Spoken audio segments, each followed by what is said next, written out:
Mini vlog 1/30. तर पाऊस पडल्यानंतर असं मस्त वातावरण झालेलं आहे आणि आर्या आणि मी खूप इथे एन्जॉय करतो आहे. आर्याची स्वच्छता चाललेली आहे.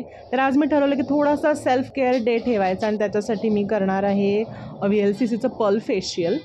तर माझे 2 स्टेप्स तर झालेले आहेत ऑलरेडी. त्याच्यानंतर मी जेल लावलं आणि मी आता गुआशाने करत आहे इथे थोडासा फेस मसाज.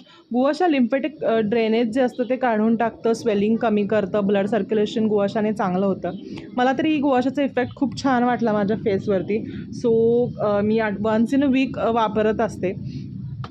तर त्याच्यानंतर होतं इथे क्रीम मसाज, जे की त्यांचे ट्यूब्स येतात त्याच्यातून हे आलेलं होतं. मसाज केल्यानंतर मी लावलं फेस पॅक आणि ड्राय झाल्यानंतर मी तो टाकला धुवून. आता तर मी करत आहे कॉर्न भेळ आणि त्याच्यासाठी मी घातलं मिक्स्ड हर्ब्स, जिरा पावडर, थोडंसं मीठ आणि माझी कॉर्न भेळ तयार झालेली आहे. अमेझिंग. थँक्यू.